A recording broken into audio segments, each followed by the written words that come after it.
हम खुद को बहुत पढ़े लिखे समझते हैं, लेकिन सच ये है कि हम खुद को बिल्कुल नहीं जानते। हम दुनिया भर की जानकारी तो बटोरते हैं, मगर खुद को ढूंढने का हमारे पास न समय है और न दिल। हम खुद के लिए ही अनजान बन गए हैं।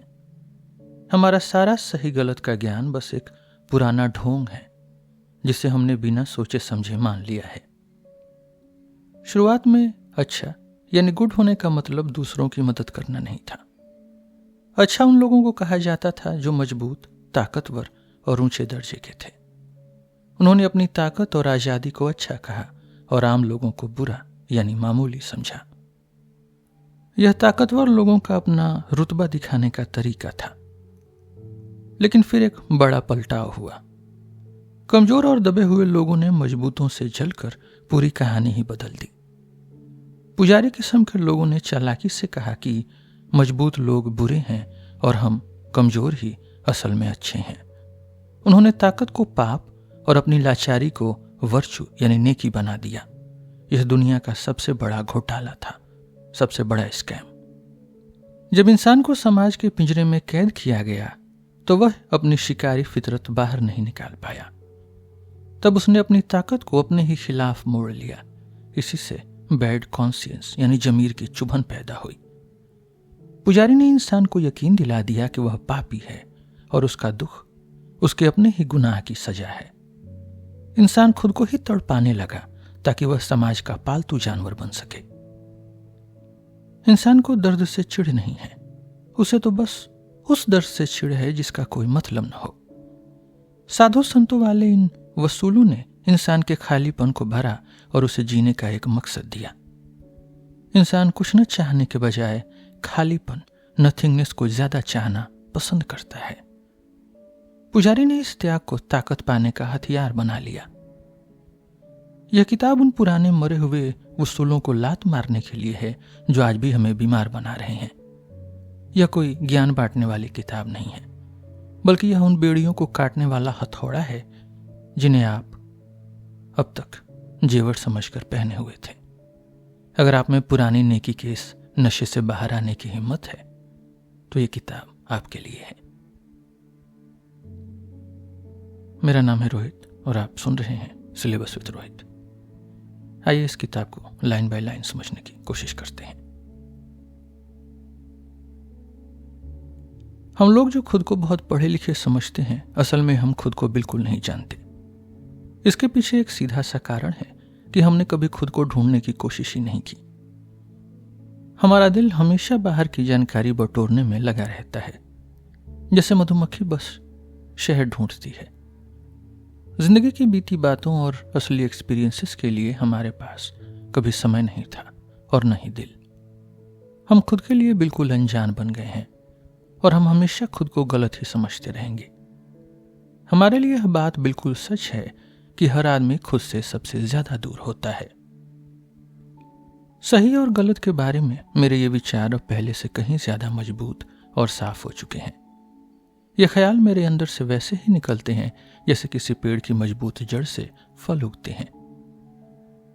हम फिलोसफर्स के लिए यही सही है कि हमारे सारे विचार एक ही जगह से निकलकर बाहर आए। हमारे ये विचार हमारी अपनी अच्छी सेहत और हमारी अपनी मिट्टी का एक बहुत बड़ा सबूत है। अब आपको ये फल पसंद आए या ना आए, हमें इससे या पेड़ को कोई फर्क नहीं पड़ता। जब मैं सिर्फ 13 साल का बच्चा था, तभी से बुराई की जड़ कहाँ है, यह सवाल मेरा पीछा कर रहा था। उस छोटे बच्चे वाली नासमझ अकल में मैंने बुराई का पिता भगवान को बना दिया और उसे जिम्मेदार माना। बाद में मैंने भगवान वाली ये फालतू बातें छोड़ दी और बुराई की असली जड़ इस दुनिया में ही ढूंढी। अब मेरा असली सवाल यह था कि इंसान ने सही और गलत के ये कड़े नियम क्यों बनाए? क्या इन नियमों ने इंसान को आगे बढ़ाया है या ये हमारी जिंदगी की खराबी की निशानी है? पॉलिरी की एक छोटी सी किताब ने मुझे अपनी बातें दुनिया के सामने रखने के लिए उकसाया था। उस किताब में अंग्रेजों वाली घटिया और उल्टी सोच भरी थी, जिसे पढ़कर मेरा दिमाग तुरंत ना कहने लगा। मैंने अपनी बुराई किताबों में मजबूत लोग और गुलामों की बिल्कुल अलग सोच के बारे में साफ बताया था। मैंने यह भी साफ किया कि सजा का असली मतलब सिर्फ लोगों को डराना बिल्कुल नहीं होता है। इंसाफ असल में दो बराबर की ताकतों के बीच एक समझौते की तरह शुरू हुआ था, सजा नहीं। उस वक्त भी मेरा असली मकसद सिर्फ सही गलत की जड़ों के बारे में नई कहानियां बनाना बिल्कुल नहीं था। मेरा असली सवाल तो यह था कि आज के इन मोरल वैल्यूज की अपनी असली औकात या कीमत क्या है। इस बारे में मुझे अपने पुराने उस्ताद शोपेनहावर से दो हाथ करने थे, जिन्होंने हमदर्दी और कुर्बानी को खुदा बना दिया था। शोपेनहावर ने हमदर्दी और खुद को मिटा देने वाली इन आदतों को इतनी इज्जत दी कि उन्होंने जिंदगी को ही ना कह दिया। मगर मुझे इन हमदर्दी वाली आदतों पर बहुत गहरा शक होने लगा और मुझे लगा कि यही इंसानियत के लिए सबसे बड़ी खतरा है। मुझे इसमें अंत की शुरुआत और एक ऐसी थकान दिखाई दी जो इंसान की मर्जी को जिंदगी के ही खिलाफ कर देती है। यह हमदर्दी वाली सोच यूरोप के पढ़े लिखे लोगों को बीमार बना रही है और कोई नई बर्बादी, कोई नीली जमाने वाली हो। पुराने बड़े सोचने वाले जैसे प्लेटो, स्पिनोजा और कांट भी हमदर्दी को बहुत घटिया और बेकार चीज समझते थे। हमदर्दी का यह सवाल कोई छोटा सवाल नहीं है, बल्कि यह दिमाग को घुमा देने वाला एक बिल्कुल नया रास्ता है। जो भी इस रास्ते पर चलेगा उससे अपनी पुरानी कीमतों पर शक होने लगेगा और उसका सही गलत पर से भरोसा उठ जाएगा। हमें अब इन कीमतों की धज्जियां उड़ानी होंगी और यह ढूंढना होगा कि ये नियम किन हालातों में और क्यों बनाए गए थे। आज तक लोगों ने बिना सोचे यह मान लिया कि अच्छा आदमी बुरे आदमी से कहीं ज्यादा बेहतर और कीमती होता है, लेकिन क्या पता सच बिल्कुल उल्टा हो और इस अच्छाई के अंदर ही इंसान को पीछे ले जाने वाला कोई जहर छुपा हो। क्या पता यह अच्छी सोच सिर्फ आज का आराम देख रही हो और आने वाले कल की महानता को खत्म कर रही हो। अगर ऐसा है तो यह अच्छी दिखने वाली सोच ही सबसे बड़ा खतरा है, क्योंकि यह इंसान को कभी ऊंचा नहीं उठने देगी। हमें ऐसी जानकारी ढूंढनी होगी जो आज तक न तो किसी के पास थी और न ही किसी ने उसे ढूंढने की कोशिश की। जब यह नया रास्ता मेरे सामने खुला तो मैं अपने लिए मजबूत, निडर और मेहनती साथियों की तलाश करने लगा जो मेरा साथ दे सकें। हमें सही गलत के इस छिपे हुए देश को बिल्कुल नई आंखों से देखना है, जैसे कोई पहली बार इस जमीन को ढूंढ रहा हो। मैंने डॉक्टर री को चेतावनी दी थी कि अंग्रेजों की तरह नीले आसमान में बैठकर सिर्फ ख्याली बातें करना बंद करें। एक सोचने वाले के लिए नीला रंग नहीं बल्कि स्लेटी रंग जरूरी है, यानी वो पक्का सच जो पुराने कागजों में दर्ज है। डॉक्टर री ने डार्विन को तो पढ़ा, मगर वह आज के उन कमजोर लोगों की तरह बातें करने लगे जो काटना भूल चुके हैं। वे सही गलत की इन बड़ी मुश्किलों को बहुत हल्के में लेते हैं, जैसे ये बातें इतनी गंभीर सोचने लायक ही न हो। मगर मेरे लिए इससे बड़ा कोई काम नहीं है और एक दिन हम अपनी पुरानी सोच को भी एक मजाक की तरह देखेंगे। जब हम अपनी पुरानी सोच पर दिल खोलकर हंस पाएंगे तभी हम अपनी रूह, अपनी आत्मा की असली मंजिल के करीब पहुंच पाएंगे। अगर यह किताब किसी को समझ नहीं आती या कानों को चुभती है तो इसमें जरूरी नहीं कि मेरी ही कोई गलती हो। मेरी बातों को समझने के लिए आपको मेरी पुरानी किताबें पढ़नी होंगी और उन्हें समझने के लिए थोड़ी बहुत मेहनत तो करनी ही पड़ेगी। मेरी किताब जरथुस्त्र को वही समझ सकता है जिसने उसके एक एक शब्द से गहरा मजा और गहरा दर्द दोनों महसूस किया हो। उस किताब की ऊंचाई और उसकी साफ रोशनी को महसूस करना हर किसी के बस की बात नहीं है, यह एक इज्जत है। आजकल लोग छोटी और तीखी बातों को गंभीरता से नहीं लेते, क्योंकि उन्हें लगता है कि बस पढ़ लेना ही उन्हें समझना है। किसी भी बात को समझने के लिए उसे धीरे धीरे चबाना और हजम करना पड़ता है, जिसके लिए आज के इंसान में सब्र नहीं है। अगर मेरी लिखी बातों का असली मतलब समझना है तो आपको आज के आधुनिक इंसान की तरह नहीं बल्कि एक गाय की तरह बनना होगा। आपको बातों को बार बार याद करना और उन पर गौर करना होगा, तभी आप इन कड़वे सच को हजम कर पाएंगे।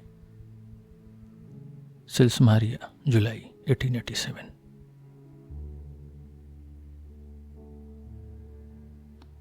First essay, good and evil, good and bad. ये अंग्रेज मनोवैज्ञानिक एक पहेली की तरह हैं जो सही गलत का इतिहास ढूंढने की कोशिश कर रहे हैं। इनके दिमाग में क्या चल रहा है ये हमेशा हमारे दिल के गंदे कोनों में ही क्यों झांकते रहते हैं? ये ढूंढते हैं कि इंसान का सही गलत बस पुरानी आदत या भूल जाने की वजह से बना है। क्या ये इंसान को छोटा दिखाना चाहते हैं या इनका क्रिश्चियन धर्म से कोई पुराना झगड़ा है? लोग कहते हैं कि ये मेंढकों की तरह गंदी जगह रेंगते हैं, मगर मुझे लगता है ये सच ढूंढने वाले बहादुर लोग हैं। ये उस कड़वे और गंदे सच को भी मान लेते हैं जो धर्म के खिलाफ हो। इन लोगों की नीयत तो ठीक हो सकती है, लेकिन इन्हें पुराने इतिहास की कोई समझ ही नहीं है। इन्होंने सही गलत की जड़ें गलत तरीके से खोदी हैं और अच्छा शब्द का मतलब गलत समझा है। ये कहते हैं कि जो काम दूसरों के काम आए उसे लोगों ने अच्छा कहना शुरू कर दिया।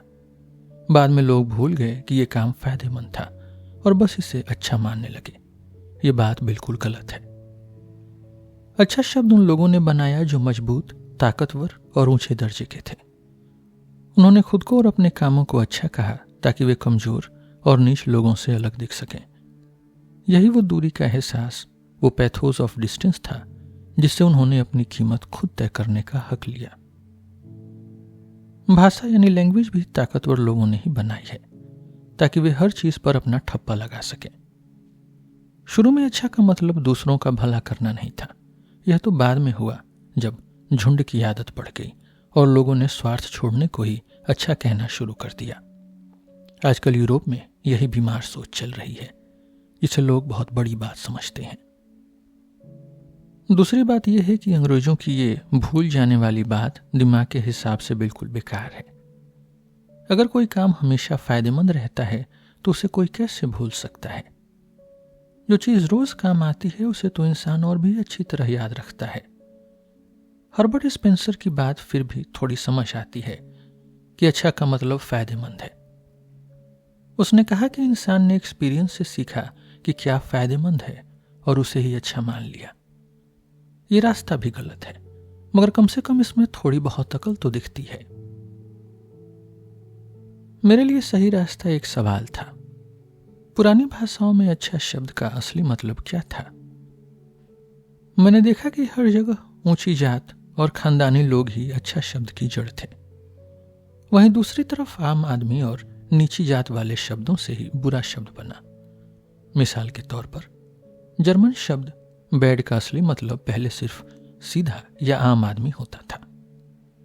आजकल के डेमोक्रेसी वाले लोग इस सच को छिपाते हैं क्योंकि उन्हें पुराने इतिहास की जड़ों से नफरत है। यह अंग्रेजों वाली घटिया सोच का असर है जो दुनिया की हकीकत पर कीचड़ उछालने का काम करती है। ये खानदानी लोग खुद को दूसरों से बहुत ऊपर और ऊंचे दर्जे का इंसान समझते थे। वे खुद को अक्सर ताकतवर या अमीर कहते थे, जैसा कि पुराने लफ्ज आर्य का असली मतलब है। वे खुद को सच्चा भी कहते थे ताकि वे झूठ बोलने वाले आम लोगों से अलग और बेहतर दिखें।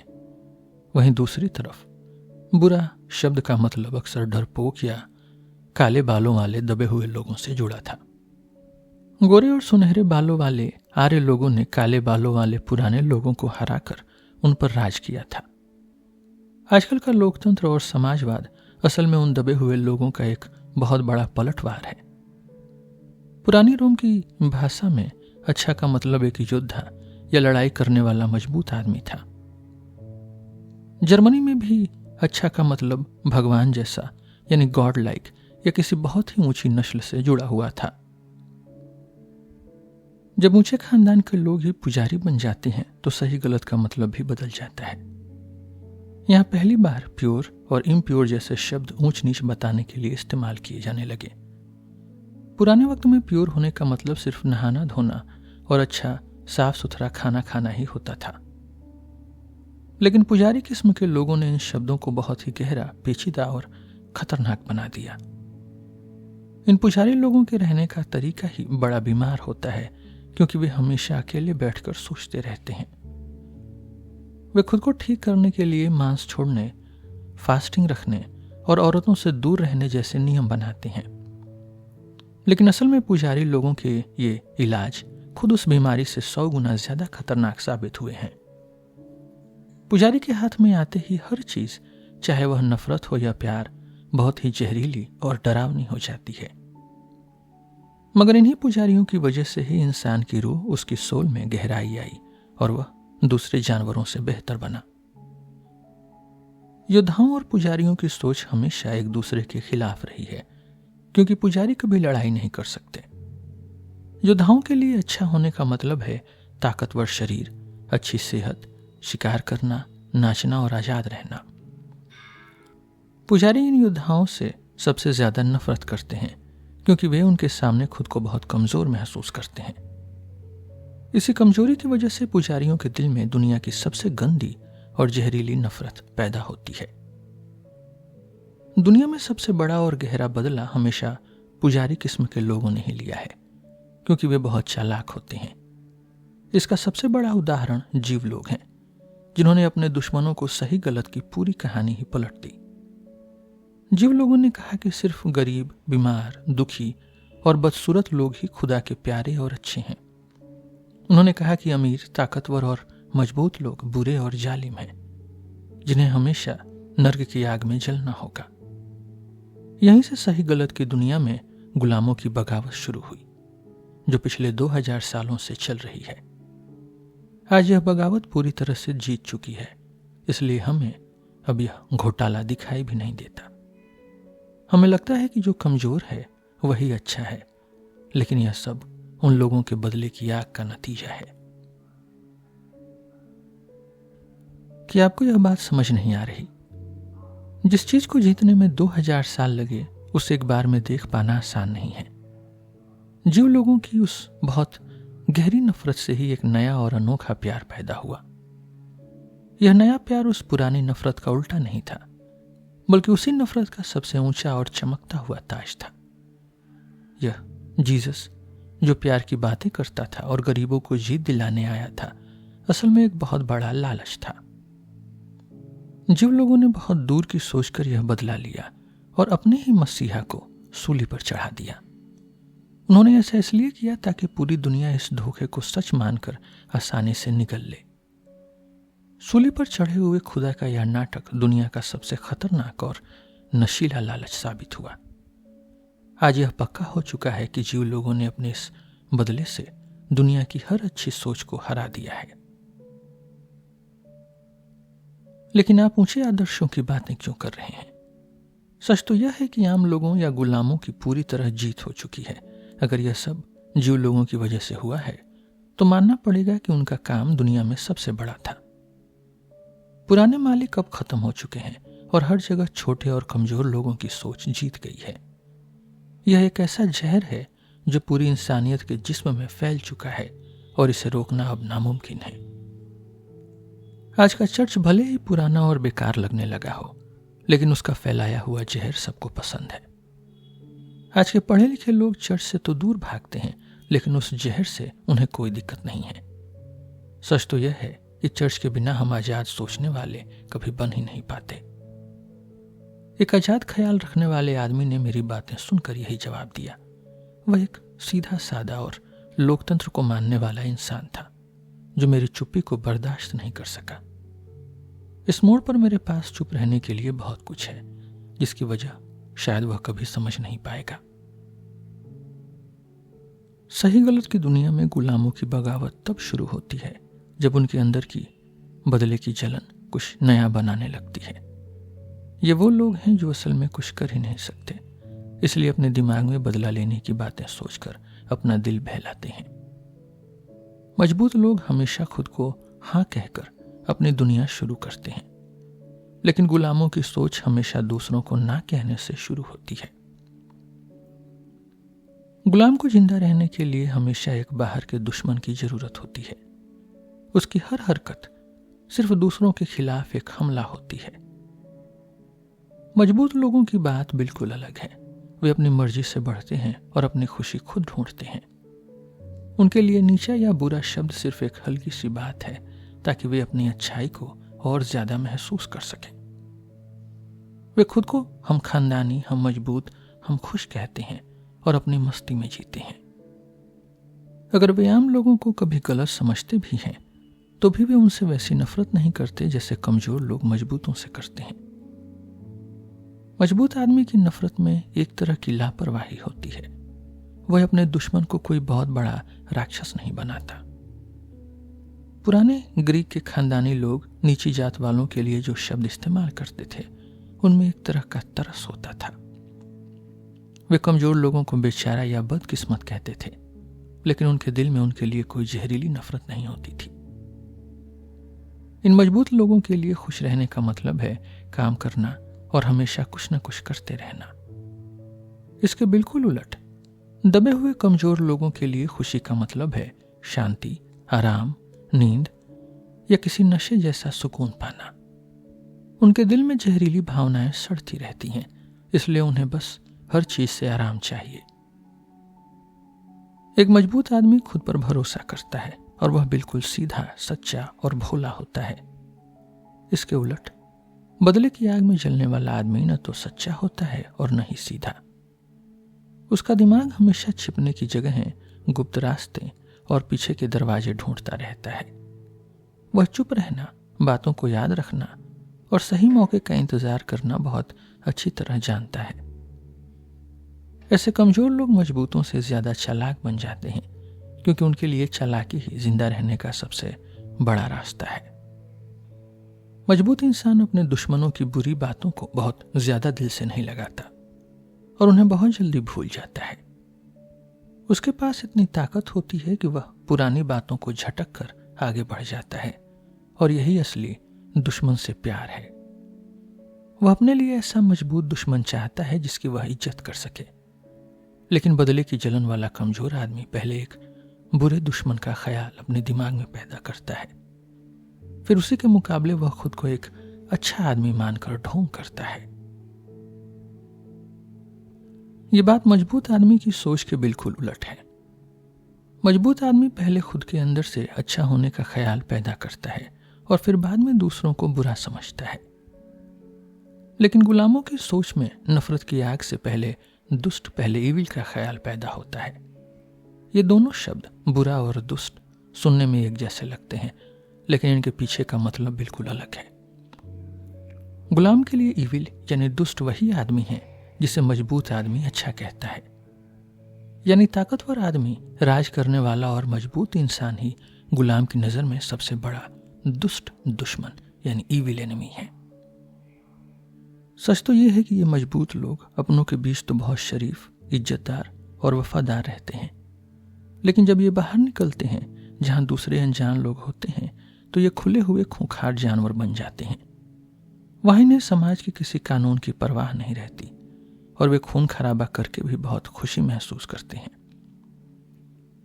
हर मजबूत नस्ल के अंदर एक सुनहरा दरिंदा, एक ब्लॉन्ड बीस्ट छुपा होता है जो हमेशा शिकार और जीत की तलाश में रहता है, चाहे वो रोमन हो, अरबी हो, जापानी हो या पुराने जर्मन योद्धा। सबके अंदर ये जानवर बाहर आने के लिए तड़पता है। जहां भी ये मजबूत लोग गए वहां इन्होंने जंगली होने का निशान छोड़ा और उन्हें इस बात पर नाज भी था। इनकी हिम्मत इतनी पागलपन भरी और अचानक होती थी कि कमजोर लोग इन्हें दुष्ट दुश्मन या वंडल कहने लगे। पुराने वक्त के कवियों ने भी इन्हीं योद्धाओं और इनके खौफनाक कारनामों के बारे में सबसे ज्यादा गाने गाए और तारीफें लिखी। आज भी जब कोई जर्मन ताकत में आता है तो यूरोप के लोगों के दिल में वही पुराना खौफ पैदा हो जाता है। अगर हम कहें कि सारी तरक्की, सारा कल्चर का मतलब सिर्फ इंसान नाम के इस दरिंदे को पालतू बनाना है तो ये बहुत शर्म की बात हो गई।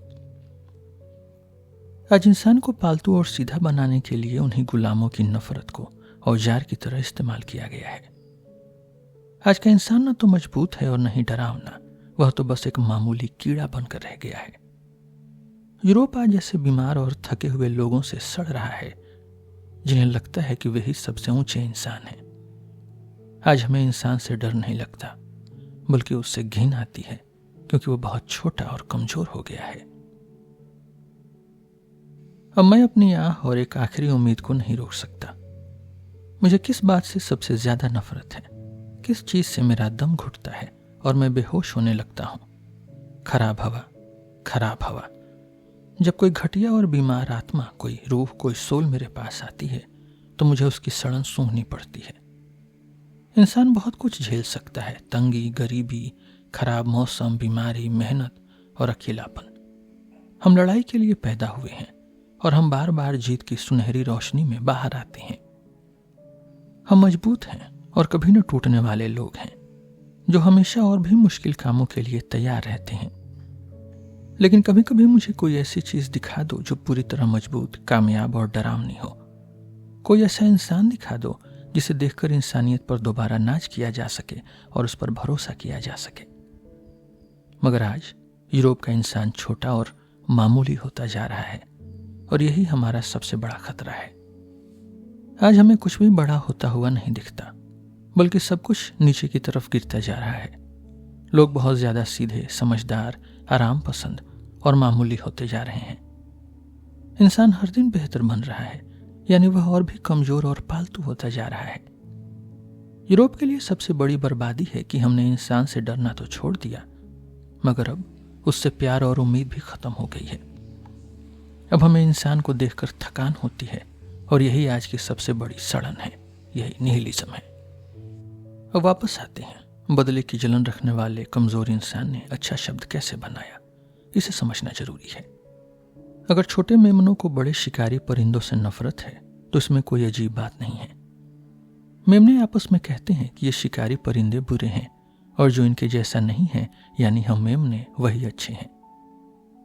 मेमनों की इस सोच पर शिकारी परिंदे सिर्फ हंस सकते हैं और कह सकते हैं, हमें तो ये छोटे मेमने बहुत पसंद है, ये खाने में बहुत मजेदार होते हैं।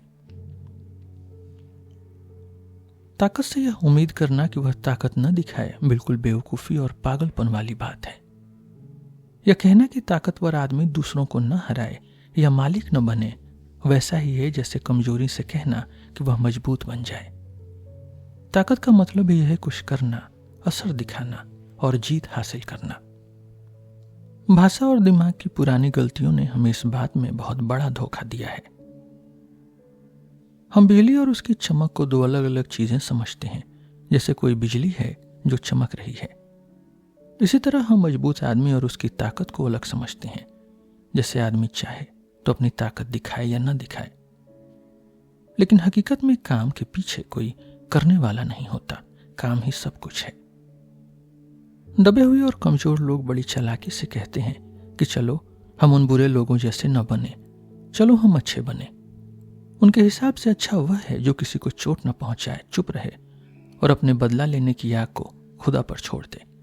लेकिन यह उनकी कोई नेकी नहीं, बल्कि उनकी लाचारी और मजबूरी है। कमजोर लोग इस झूठ का सहारा लेते हैं, उनकी कमजोरी कोई मजबूरी नहीं, बल्कि उनकी अपनी मर्जी है। वे रूह के ख्याल पर इसलिए भरोसा करते हैं ताकि अपनी लाचारी को बड़प्पन या नेकी कह सके।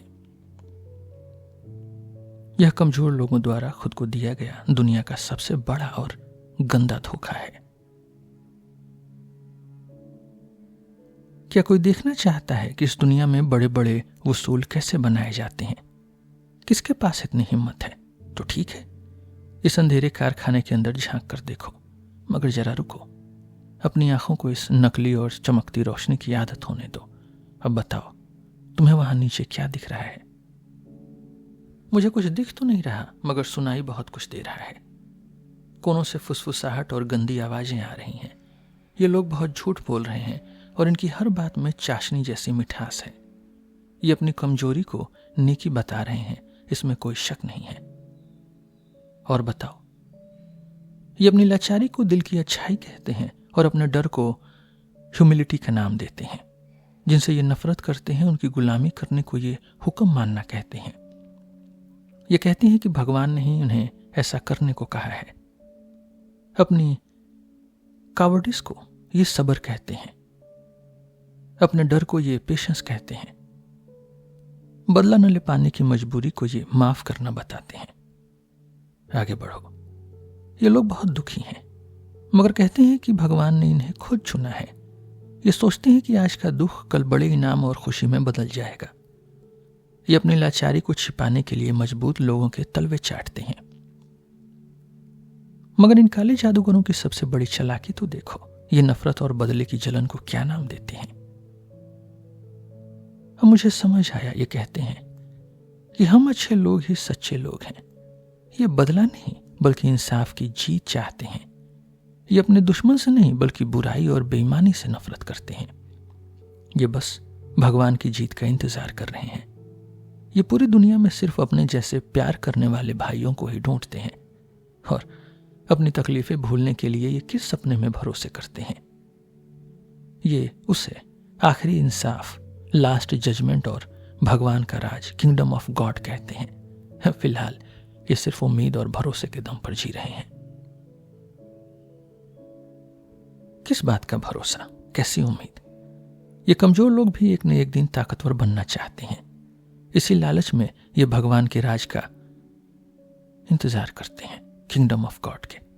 इन्हें लगता है कि आज की गरीबी और लाचारी का बदला इन्हें मरने के बाद हमेशा की जिंदगी यानी इटर्नल लाइफ में मिल जाएगा। पुराने लेखक दांते ने नरक के दरवाजे पर लिखा था कि इसे प्यार ने बनाया है, लेकिन क्रिश्चियन पैराडाइज के दरवाजे पर तो ये लिखा होना चाहिए कि इसे नफरत ने बनाया है, क्योंकि वहां की असली खुशी क्या है।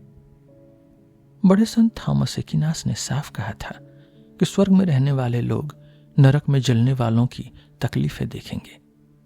उन्हें दूसरों को तड़पना देखकर ही अपनी खुशी में असली मजा आएगा। पुराने क्रिश्चियन धर्मगुरु टर्टुलियन ने तो इससे भी कड़वी बात कही थी। वह कहता है कि जिस दिन भगवान वापस आएगा उस दिन तमाशा देखने लायक होगा। हम उन राजाओं और बड़े बड़े सोचने वालों को आग में जलते देखेंगे जिन्होंने हमारा मजाक उड़ाया था। हमें उन खिलाड़ियों और कवियों को तड़पते देखकर जो मजा आएगा वह दुनिया के किसी भी खेल से बड़ा होगा। यही इन अच्छे लोगों का असली और जहरीला बदला है। हजारों सालों से सही गलत के दो अलग अलग तरीकों के बीच एक बहुत भयानक लड़ाई चल रही है।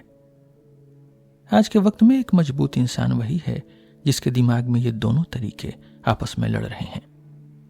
इस जंग का सबसे बड़ा निशान इतिहास में रोम के खिलाफ यहूदी के नाम से दर्ज है। रोम के लोगों के लिए यहूदी लोग पूरी इंसानियत के दुश्मन थे, क्योंकि वे खानदानी वसूलों को नहीं मानते थे। यहूदी लोग बदले की जलन में इतने माहिर थे कि उन्होंने रोम की ताकत को ही चुनौती दे दी। मगर आज कौन जीता, रोम या यहूदी? रोम में आज लोग जिनके आगे झुकते हैं वे सब यहूदी ही तो हैं। जीसस, पीटर, पॉल, मरियम, ये सब यहूदी ही थे जिन्होंने रोम को पूरी तरह हरा दिया। बाद में रेनेसां में पुराने मजबूत वसूल फिर से जागे, मगर चर्च ने उन्हें दोबारा दबा दिया। फ्रांसीसी क्रांति में फिर से आम भीड़ की नफरत जीत गई और खानदानी लोग खत्म हो गए। मगर उसी बीच नेपोलियन आया, जो पुराने महान वसूलों का जीता जागता और मजबूत नमूना था। नेपोलियन एक ऐसा इंसान था जो आम आदमी से बहुत ऊपर और बहुत ज्यादा ताकतवर था। उसने दुनिया को दिखाया कि एक मजबूत इंसान कैसा होता है और वह भीड़ के नियमों को कैसे तोड़ता है। क्या यह लड़ाई खत्म हो गई? नहीं, यह जंग तो सिर्फ कुछ वक्त के लिए रुकी हुई है और फिर भड़केगी। क्या हमें उस पुरानी मजबूत आग के फिर से भड़कने का इंतजार नहीं करना चाहिए? हमें उसे अपनी पूरी ताकत से चाहना होगा और उसे दोबारा दुनिया में वापस लाना होगा। मेरे लिखने का मतलब यही है कि हम सही और बुरे के पार, बियॉन्ड गुड एंड इविल चले जाएं। मगर याद रहे, इसका मतलब यह नहीं है कि हम अच्छे और खराब के पार जाएं। हकीकत जानने के लिए हमें यह देखना होगा कि भाषा हमें सही गलत के बारे में क्या बताती है। साथ ही डॉक्टरों और हकीमों को भी यह बताना होगा कि कौन से नियम इंसान के लिए जहर हैं। भीड़ का भला और कुछ मजबूत लोगों का भला दो बिल्कुल अलग अलग बातें होती हैं।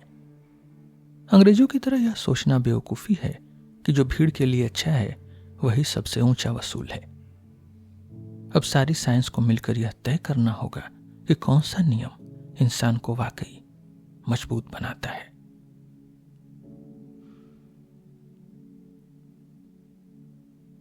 सेकंड ऐसे, guilt, bad conscious and the like. एक ऐसा जानवर तैयार करना जो वादा कर सके। क्या कुदरत ने इंसान के लिए यही अजीब काम चुना था? भूलने की ताकत बहुत बड़ी होती है, फिर भी इंसान ने किसी तरह वादा करना सीख ही लिया। भूलना कोई सुस्ती नहीं, बल्कि यह दिमाग के दरवाजे और खिड़कियां कुछ देर के लिए बंद करने जैसा है। अगर हम पुरानी बातों को नहीं भूलेंगे तो हमारे दिमाग में नई और अच्छी बातों के लिए जगह नहीं बचेगी।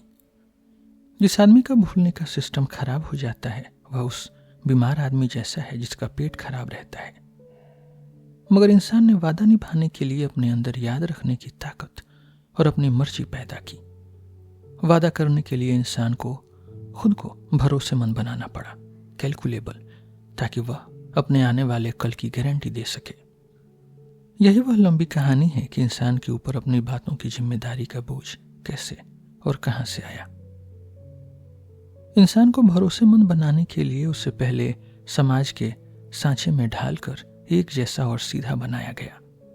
पुरानी रीतियों और रिवाजों ने, मोरालिटी ऑफ मोर्स ने इंसान को एक तंग लिबास, एक सोशल स्ट्रेट जैकेट की तरह जकड़ कर रखा था।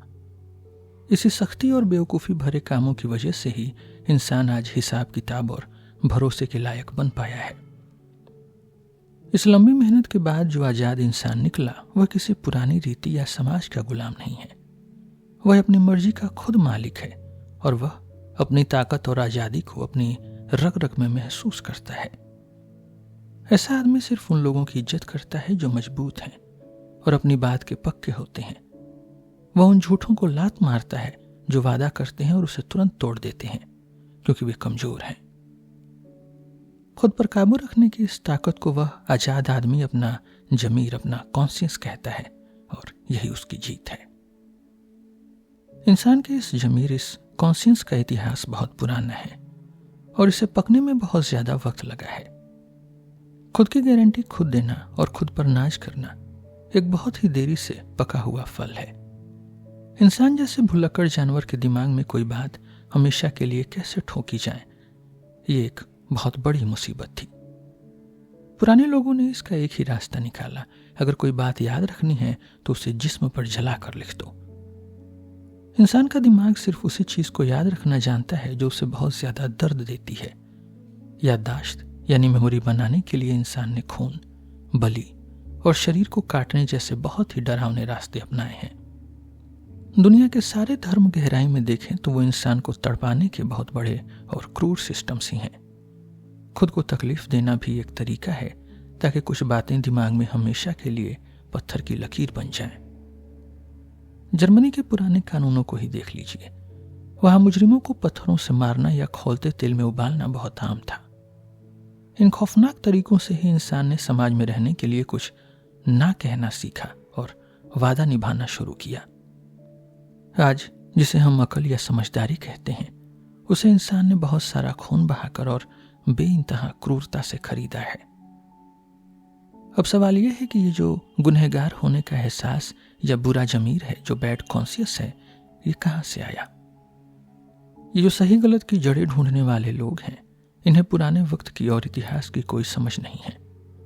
क्या इन्हें जरा भी शक है कि गुनाह शब्द असल में पैसों के कर्ज से निकलकर बाहर आया है? पुराने जमाने में सजा इसलिए नहीं दी जाती थी कि मुजरिम ने अपनी आजाद मर्जी से गलती की है। उस वक्त सजा देने का मतलब सिर्फ अपना गुस्सा निकालना था, जैसे माँ बाप अपने बच्चों को चोट लगने पर पीटते हैं। हर नुकसान की भरपाई करने का एक ही पुराना और पक्का तरीका था, मुजरिम को उतना ही शारीरिक दर्द पहुंचाना। यह सारा खेल लेन देन और व्यापार के उस पुराने रिश्ते से आया है जो कर्जदार और पैसा देने वाले के बीच होता है। जब हम पुराने जमाने के इन सौदों को देखते हैं तो हमें उन लोगों पर बहुत ज्यादा शक और घिन आती है। यहीं पर वादे किए जाते थे और उन वादों को याद रखने के लिए बेइंतहा जुल्म, सख्ती और दर्द का सहारा लिया जाता था।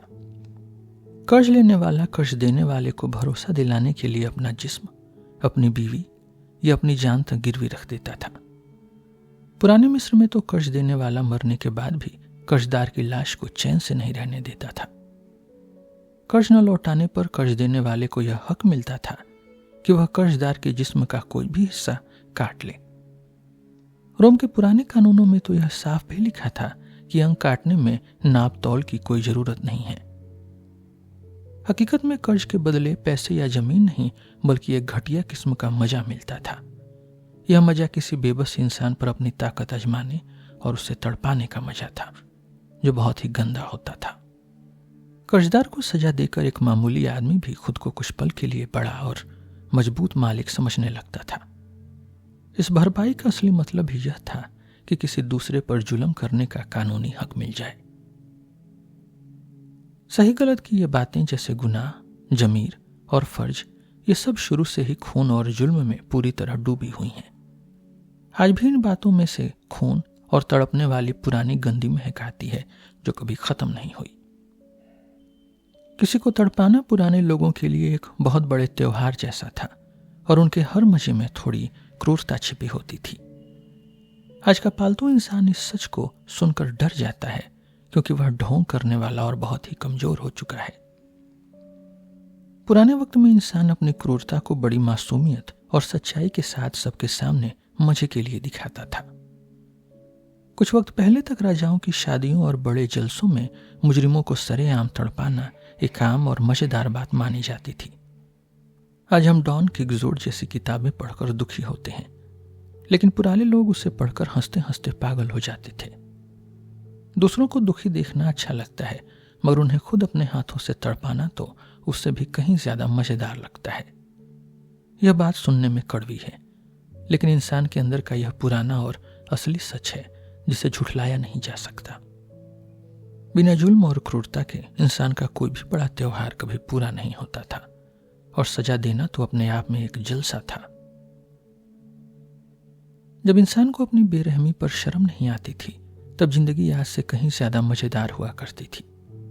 अब तो इंसान अपने ही अंदर के जानवर और अपनी आदतों से शर्मिंदा होने लगा है, जिसने आसमान काला कर दिया है। यह जो जिंदगी से घिन आने लगी है, यह इंसान को पालतू और नेकी सिखाने का ही एक बुरा नतीजा है। फरिश्ता बनने की कोशिश में इंसान ने अपना पेट इतना कमजोर कर लिया है कि उसे अपने ही असलियत से बदबू आने लगी है। आज लोग दुख को जिंदगी की सबसे बड़ी खराबी मानते हैं, लेकिन पुराने लोग दूसरों को तड़पाने में बहुत मजा लेते थे। शायद पुराने वक्त में दर्द इतना ज्यादा नहीं चुभता था जितना आज के नाजुक और पढ़े लिखे लोगों को चुभता है। आंकड़ों की बात करें तो मेरा मानना है कि जो लोग बहुत ज्यादा सभ्य बन चुके हैं, कल्चर लगभग ऊपरी 10,000 से 1 करोड़ लोग, उनमें दर्द सहने की ताकत आम लोगों के मुकाबले बहुत कम हो जाती है। इंसान को दुख से चिढ़ नहीं है, उसे तो बस इस बात से चिढ़ है कि उस दुख का कोई मतलब नहीं। इसीलिए पुराने लोगों ने ऊपर बैठे देवताओं को बनाया ताकि कोई तो उनके दुख और तड़पने के तमाशे का मजा ले सके। उनके लिए जिंदगी एक मेला या नाटक थी जिसे देवता ऊपर बैठकर बड़े मजे और चाव से देखते थे। गुनाह का यह सारा खेल खरीदार और बेचने वाले के पुराने और सूखे हुए रिश्ते से शुरू हुआ है। इंसान का सबसे पुराना काम ही यही था, कीमत लगाना, हिसाब करना और चीजों की अदला बदली करना। इसी वजह से इंसान खुद को वह जानवर समझने लगा जो दुनिया की हर चीज को नाप तोल सकता है। समाज के बनने से भी पहले इंसान ने यह सीख लिया था कि ताकत का हिसाब ताकत से कैसे करना है। इंसान ने बहुत जल्दी यह बड़ा नियम बना लिया कि हर चीज की एक कीमत होती है और सब कुछ चुकाया जा सकता है। यही पुराने जमाने के इंसाफ का सबसे पहला और सीधा मतलब था, जहां ताकतवर लोग आपस में समझौता कर लेते थे। पुराने हिसाब से देखें तो समाज कर्ज देने वाला है और हम सब उसके कर्जदार हैं। हम समाज में रहकर उसकी हिफाजत और सुख सुविधाओं का मजा लेते हैं जो हमें बाहर के खतरों से बचाती हैं। लेकिन जब कोई आदमी कानून तोड़ता है तो वह समाज के साथ किया हुआ अपना पुराना वादा तोड़ता है। वह आदमी उन फायदों का मजा तो लेता रहा, मगर बदले में समाज को धोखा दे दिया। समाज उस आदमी को दोबारा उसी जंगली हालत में फेंक देता है जहां उस पर कोई भी जुल्म कर सकता है। पुराने जमाने में सजा का मतलब ही यही था कि दुश्मन को जंग में हराकर उसे बेरहमी से कुचल दिया जाए। जब समाज और भी ज्यादा ताकतवर हो जाता है तो वह छोटी छोटी गलतियों को बहुत बड़ा खतरा नहीं मानता। अब समाज मुजरिम को लोगों के बेहिसाब गुस्से से बचाने लगता है और मामले को रफा दफा करने की कोशिश करता है। समाज जितना अमीर और मजबूत होता है, वह मुजरिमों के साथ उतना ही नरम और इंसानियत वाला बर्ताव करने लगता है। वह इतना ताकतवर हो जाता है कि वह नुकसान पहुंचाने वालों को बिना सजा दिए भी छोड़ सकता है। वह कह सकता है कि ये छोटे कीड़े मेरा क्या बिगाड़ लेंगे, मैं इन्हें पालने के लिए काफी मजबूत हूं। इंसाफ की शुरुआत इस बात से हुई थी कि हर नुकसान की भरपाई होनी ही चाहिए, मगर आखिर में यही इंसाफ खुद को बदलकर उन लोगों को छोड़ देता है जो कर्ज नहीं चुका सकते। इंसाफ के इस तरह खुद को बदलने को ही लोग रहम यानी मर्सी का प्यारा सा नाम देते हैं, लेकिन याद रहे कि रहम या मर्सी करना सिर्फ सबसे ताकतवर आदमी का हक है, जो कानून से भी ऊपर होता है।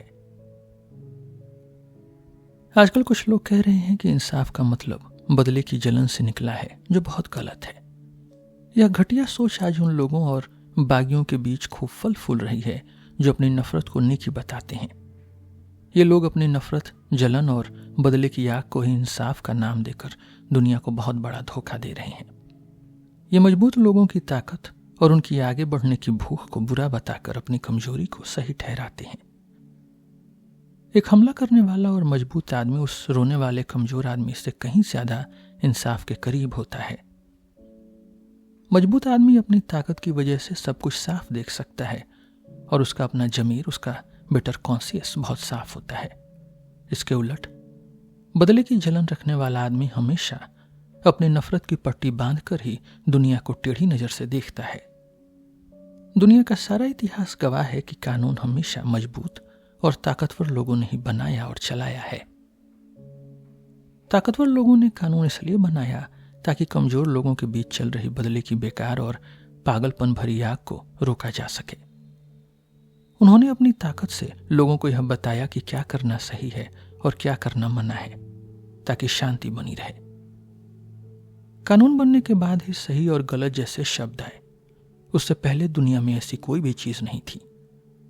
जिंदगी का असली मतलब ही है कि हमला करना, दूसरों का फायदा उठाना और मजबूत बनकर दूसरों को कुचल कर आगे बढ़ जाना। अगर हम ऐसा कानून बना दें जहां कोई लड़ाई न हो और सब बराबर हों, तो वह जिंदगी की बहुत बड़ी बर्बादी होगी। ऐसी सोच इंसानियत को पूरी तरह खत्म करने का एक गुप्त रास्ता, एक नथिंगनेस है, क्योंकि जिंदगी बिना ताकत की लड़ाई के नहीं चल सकती। जो लोग कहते हैं कि हर मर्जी को बराबर मान लेना चाहिए, वे असल में जिंदगी के सबसे बड़े दुश्मन और पाखंडी हैं। सजा की वजह और इसकी शुरुआत, ये दो बिल्कुल अलग बातें हैं जिन्हें लोग अक्सर आपस में मिला देते हैं। पुराने सोचने वाले बहुत भोले थे, जो सजा के पीछे बस बदला या डर जैसा कोई एक मतलब ढूंढते थे। उन्हें लगता था कि जिस काम के लिए आज सजा दी जा रही है, उसी वजह से इसकी शुरुआत हुई है। मगर सच्चाई ये है कि किसी चीज का पैदा होना और उसका आज का फायदा दो अलग दुनिया की बातें हैं। जब कोई मजबूत ताकत किसी कमजोर चीज को अपने कब्जे में लेती है, तो वह उसे बिल्कुल नया मतलब दे देती है। दुनिया में जो कुछ भी होता है, वह असल में किसी ताकतवर का कमजोर को अपने नीचे दबाना ही होता है। हर नई जीत के साथ पुरानी बातों का मतलब और उनकी वजह पूरी तरह से मिटा दी जाती है। असल में तरक्की का मतलब ही ताकत की भूख है, विल टू पावर है, जो कमजोरों को कुचलकर अपना नया रास्ता बनाती है। आज के लोग ताकत की इस लड़ाई को भूलकर बस हालात के हिसाब से ढलने की फालतू बातें करते हैं। सजा के दो हिस्से होते हैं। एक हिस्सा तो वह पुराना रिवाज या ड्रामा है जो सरेआम किया जाता है। दूसरा हिस्सा उसका मतलब है, जो वक्त और जरूरत के साथ पानी की तरह हमेशा बदलता रहता है। आज के वक्त में सजा का कोई एक मतलब नहीं रह गया है, बल्कि बहुत सारे मतलब आपस में मिल चुके हैं। अब आप पक्के तौर पर नहीं कह सकते कि आखिर किसी को सजा किस वजह से दी जा रही है। किसी चीज का मतलब तभी बताया जा सकता है जब उसका कोई पुराना इतिहास न हो। पुराने जमाने में सजा के अलग अलग मतलब थे। कभी मुजरिम को समाज से अलग करने के लिए, तो कभी बदला लेने के लिए। कभी सजा का मतलब कर्ज की भरपाई करना होता था, तो कभी इसे एक त्योहार की तरह मनाया जाता था। कभी सजा देने का मतलब दुश्मन के खिलाफ जंग का ऐलान करना था, ताकि समाज के बागियों को कुचला जा सके। सजा के ये तमाम मतलब वक्त वक्त पर बदलते रहे हैं और एक दूसरे के ऊपर चढ़ते रहे हैं। आज ये सब इतना उलझ गया है कि इसकी कोई एक साफ और सीधी बात करना नामुमकिन है। लोग सोचते हैं कि सजा देने से मुजरिम का जमीर, उसका कॉन्शियस जाग जाता है मगर यह एक बहुत बड़ी गलतफहमी है। सच तो यह है कि जेल में बंद मुजरिमों के दिल में शायद ही कभी पछतावा या दुख होता है। सजा मुजरिम को और भी सख्त, ठंडा और समाज से बिल्कुल अलग महसूस करने पर मजबूर कर देती है। मुजरिम देखता है कि जो काम उसने किए वही काम पुलिस और जज भी बड़े मजे से कर रहे हैं। पुलिस भी चोरी छिपे पीछा करती है, धोखा देती है और जबरदस्ती करती है, तो मुजरिम खुद को गलत क्यों माने? मुजरिम के लिए सजा सिर्फ एक बदकिस्मती या अचानक गिरी हुई किसी भारी चट्टान की तरह होती है। पुराने सोचने वाले स्पिनोजा ने भी यही कहा था कि पछतावा सिर्फ एक तरह का गहरा दुख है। यह वैसा ही दुख है जब कोई काम वैसा न हो जैसा हमने पहले से सोचा हुआ था। मुजरिम सजा को एक बीमारी या मौत की तरह चुपचाप बर्दाश्त कर लेता है, जैसे कोई बैड एक्सपीरियंस। सजा से इंसान बेहतर नहीं बनता, बल्कि वह सिर्फ पहले से ज्यादा चालाक और होशियार हो जाता है। वह बस अगली बार पकड़े जाने से बचने के लिए ज्यादा सावधानी और छिपने के नए तरीके सीख लेता है। अक्लमंद होने का यह मतलब बिल्कुल नहीं है कि वह आदमी अब सच में सही रास्ते पर आ गया है। अब मैं आपको जमीर की असली जड़ बताता हूं, बैड कॉन्शियंस की, जो इंसान के लिए एक बहुत बड़ी बीमारी है। यह तब शुरू हुई जब इंसान को आजादी छोड़कर समाज की दीवारों के अंदर कैद होना पड़ा। यह वैसा ही था जैसे समुद्र के जानवरों को जमीन पर रहने के लिए मजबूर कर दिया गया हो। इंसान के आजाद और जंगली काम करने के सारे पुराने रास्ते अचानक बंद कर दिए गए और वह बेबस हो गया। अब उसे अपने पुराने जंगली अंदाज के बजाय अपने बहुत ही कमजोर दिमाग और सोच विचार पर भरोसा करना पड़ा। जब इंसान अपनी ताकत, नफरत और क्रूरता बाहर नहीं निकाल पाया तो उसने यह सब अपने ही खिलाफ मोड़ लिया। इसे ही इंसान के अंदर की गहराई या उसकी रूह, उसकी सोल कहा जाने लगा, जो पहले बहुत मामूली थी। वह जंगली जानवर जो पहले आजाद घूमता था, अब खुद को ही नोचने और अपने ही शरीर को तड़पाने लगा। इंसान खुद ही अपना दुश्मन बन गया और उसने खुद को ही एक खौफनाक जंगल और कैद खाना बना लिया। इसी को हम जमीर यानी बैड कॉन्शियस कहते हैं, जो इंसानियत की सबसे डरावनी बीमारी है, जिससे वह आज भी बीमार है। मगर इसी वजह से इंसान एक दिलचस्प जानवर बना, जिसे देखकर ऊपर बैठे देवता भी दंग रह गए। इंसान अब एक मंजिल नहीं, बल्कि एक रास्ता और एक बहुत बड़ा वादा बन गया है। यह बदलाव कोई धीरे धीरे होने वाली चीज नहीं थी, बल्कि यह तो एक अचानक हुआ हमला और बड़ी आफत थी। मजबूत लोगों ने कमजोरों को जबरदस्ती एक सांचे में ढाला ताकि एक मजबूत राज्य खड़ा किया जा सके। ये सुनहरे दरिंदे, ब्लॉन्ड बीस्ट्स ऑफ प्रे या जीतने वाली नस्ल अचानक आती है और अपनी ताकत से सब बदल देती है। राज्य किसी कागजी समझौते से नहीं बना, किसी कॉन्ट्रैक्ट से नहीं बना, बल्कि ये ताकतवर लोगों की मर्जी और उनके जुल्म से पैदा हुआ है। ये मजबूत लोग खुद को सही गलत या जिम्मेदारी के चक्कर में नहीं फंसाते, बल्कि ये तो पैदाइशी आजाद होते हैं। इनके जुल्म की वजह से ही आम इंसान की आजादी बाहर नहीं निकल पाई और वह खुद पर ही हमला करने लगी। यही वह पल था जब इंसान के अंदर जमीर की चुभन यानी बैड कॉन्शियस का वह गंदा बीज पहली बार पड़ा था। इस जमीर की चुभन यानी इस बैड कॉन्शियस को सिर्फ इसलिए छोटा मत समझिए क्योंकि यह देखने में बहुत गंदा और बुरा लगता है। यह वही पुरानी ताकत, विल टू पावर है, जो बाहरी स्टेट बनाती है, मगर अब यह इंसान के अंदर काम कर रही है। इंसान अब खुद ही अपनी पुरानी जानवरों वाली आदतों को सताने लगा है और खुद को दुख देने में मजा लेने लगा है। अपनी ही आजादी को खुद कुचलने के इस काम से ही दुनिया में खूबसूरती और बड़प्पन के नए ख्याल पैदा हुए। आज लोग जो कहते हैं कि खुद को मिटा देना, सेल्फ सेक्रीफाइस बहुत अच्छी बात है, उसकी असली जड़ सिर्फ क्रूरता है। बिना खुद को सताए ये नेकी वाले ख्याल कभी पैदा नहीं हो सकते थे, क्योंकि ये सब खुद को तड़पाने का नतीजा है। इंसान ने खुद को एक शिकार बना लिया और अपनी आत्मा को, अपनी रूह को, अपनी सोल को एक तड़पने वाली जगह में बदल कर रख दिया है। यह जमीर की चुभन, यह बैड कॉन्शियस एक बीमारी जरूर है, मगर यह वैसी ही है जैसे किसी औरत का पेट से होना। पुराने जमाने में कर्जदार और कर्ज देने वाले का रिश्ता इंसान ने अपने पूर्वजों के साथ जोड़ लिया था। कबीले के लोग समझते थे कि वे आज जो भी हैं अपने पूर्वजों की कुर्बानियों और उनकी ताकत की वजह से हैं। वे समझते थे कि उन पर अपने पूर्वजों का बहुत बड़ा कर्ज है जिसे बलि यानी सेक्रीफाइस और पूजा से चुकाना होगा। जैसे जैसे कबीला ताकतवर होता गया, पूर्वजों का डर और उनका कर्ज भी बढ़ता गया और आखिर में उन्हें खुदा यानी भगवान या गॉड बना दिया।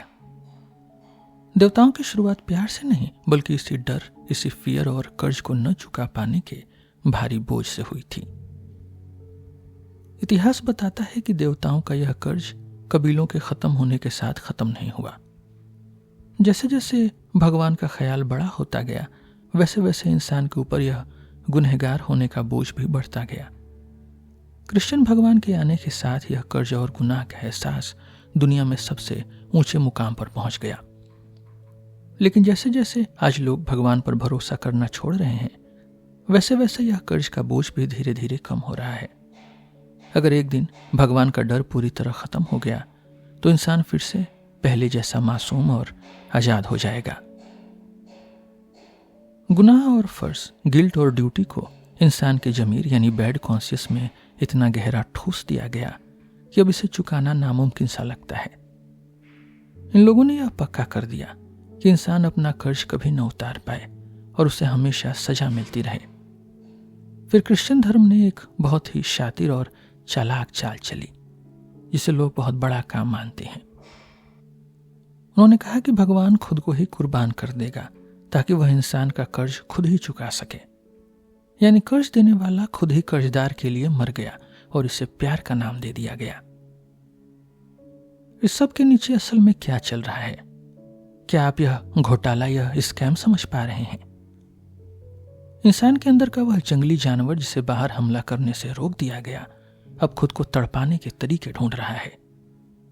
उसने भगवान का ख्याल ही इसलिए बनाया ताकि वह अपनी ही कुदरती आदतों, अपने ही एनिमल इंस्टिंक्ट्स को गुनाह बताकर खुद को सता सके।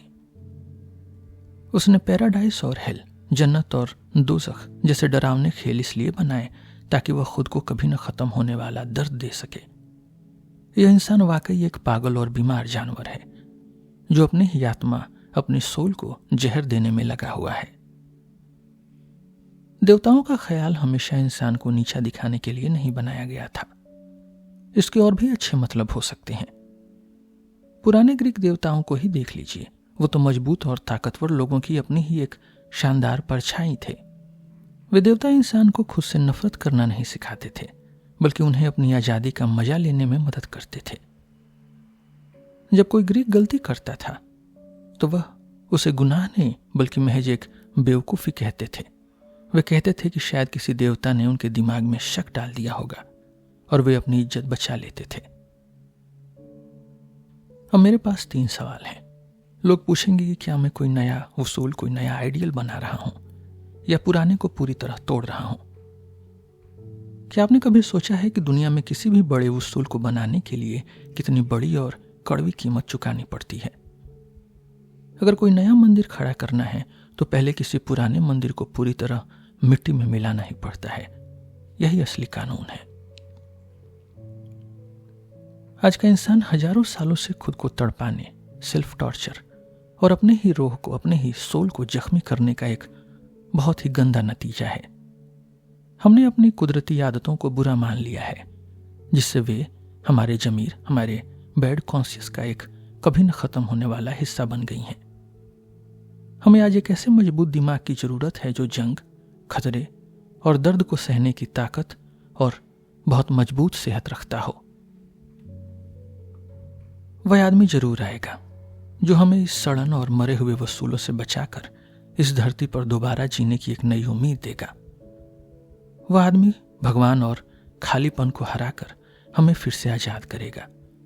उसे हम एंटी क्राइस्ट भी कह सकते हैं, जो एक दिन जरूर आएगा।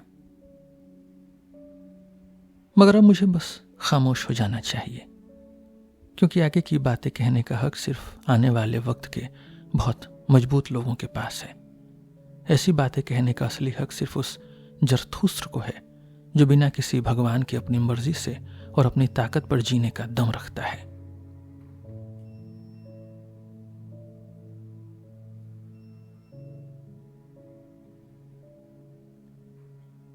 Third essay, What is the meaning of aesthetic ideals?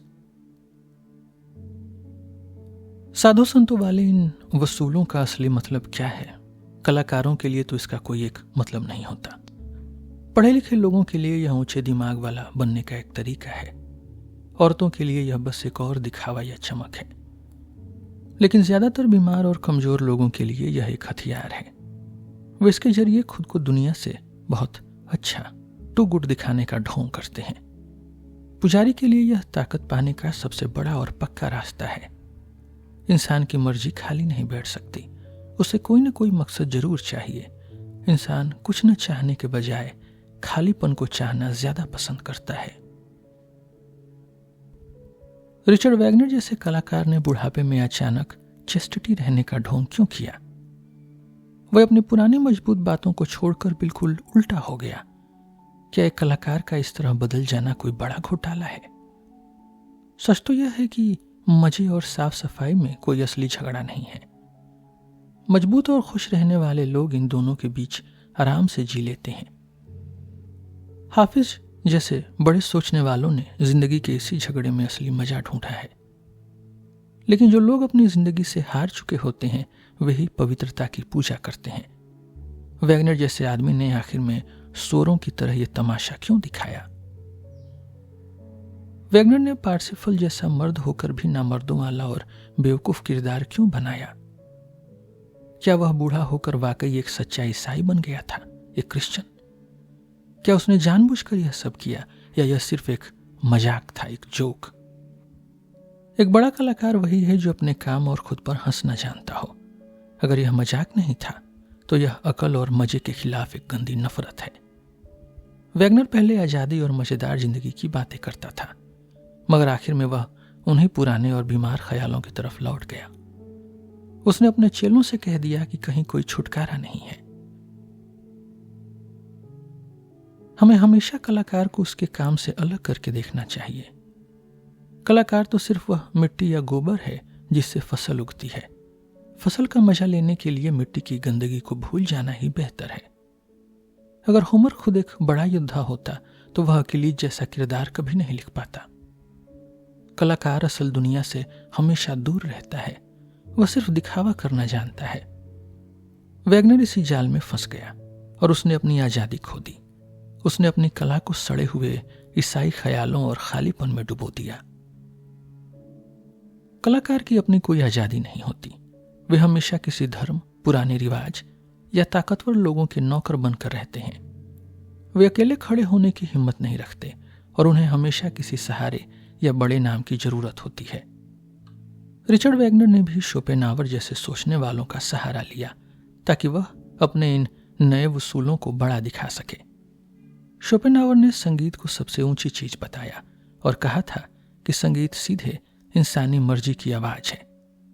इस बात ने संगीतकार को एक पुजारी या खुदा का संदेश देने वाला बना दिया। इसी ताकत के नशे में कलाकार ने आखिरकार दुनिया छोड़ने वाले त्याग की बातें शुरू कर दी। कांट ने खूबसूरती को सिर्फ देखने वाले की नजर से समझा, बनाने वाले की नजर से नहीं। उसने कहा कि खूबसूरती वह है जिसे देखकर आपके मन में कोई निजी फायदा या लालच न आए। लेकिन स्टेंडल जैसे असली कलाकार ने कहा कि खूबसूरती तो आने वाली खुशी का वादा है जो इंसान के अंदर जोश भरती है।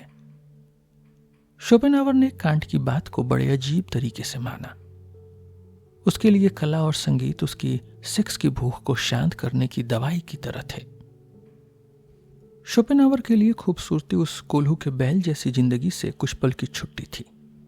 वह जब खूबसूरती को देखता था तो उसे अपनी तड़प और बेचैनी से आराम मिलता था। तो असली घोटाला, असली स्कैम यह है कि जब भी कोई बड़ा सोचने वाला, कोई भी बड़ा फिलोसोफर इस त्याग की तारीफों के पुल बांधता है तो समझ लेना कि वह किसी बहुत बड़े दर्द या तकलीफ से भागने की कोशिश कर रहा है। तड़पना शब्द सुनकर दुखी मत हो, इसमें हंसने वाली बात भी है। शोपेनहावर को अपनी खुशी के लिए दुश्मनों की जरूरत थी। वह औरतों और मजे को अपना दुश्मन मानता था ताकि उसे लड़ने का बहाना मिले। अगर उसके पास ये दुश्मन न होते तो वह शायद बीमार ही पड़ जाता। उसका गुस्सा ही उसके लिए मरहम और असली सुख था। दुनिया में जहां भी सोचने वाले लोग हुए वे हमेशा मजे और सेंसुअलिटी से चिढ़ते थे। शोपेनहावर ने बस इस चिढ़ को बहुत साफ तरीके से सबके सामने खोलकर रख दिया। हर असली सोचने वाला आदमी इस त्याग की तरफ खींचा चला जाता है। अगर किसी में यह बात नहीं है तो वह बस नाम का ही सोचने वाला है, सो कॉल्ड फिलोसोफर। हर जानवर अपनी ताकत दिखाने के लिए सबसे अच्छे हालात ढूंढता है।